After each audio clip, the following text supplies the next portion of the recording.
Mis siin siis täna toimub päris? No otsime Madisepea lahingupaika juba siis nüüd 7. aastat.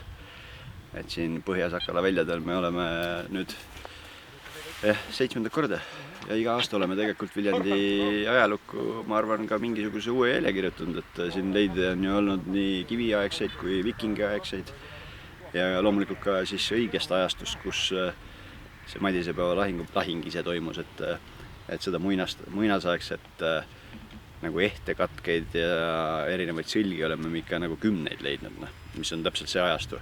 Aga jah, neid mingisuguseid viskevada otsi ja võib-olla selle ajastu münte, mitte just nii palju, et saaks öelda, et siin just täna see lahing toimus, et äkki siis täna leiame. No piiksub igastahes usinasti siit. No piiksub alati usinasti.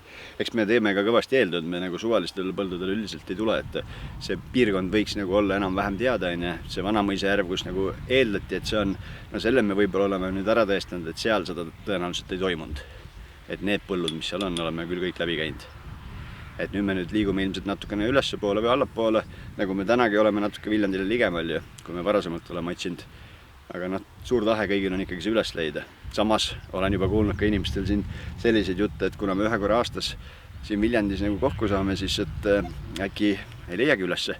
Et väga tore on käia ühe korra aastas niimoodi põllu peal suure massiga, et kõik ju lubadega tehtud turistid ja ajaloolased ja Ain Mäesalu, kõik on nagu väga varmalt alati siia tulemas ja pigem ütlevad, et vahet ei ole, mis asjad mul selle ajal on, kui see üritus toimub, siis ma tulen.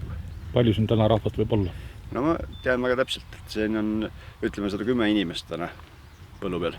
Pluss siis siin erinevaid TV3 on täna siin kohal ja erinevaid inimesi veel, kes otseselt nagu otsimisega ei tegele.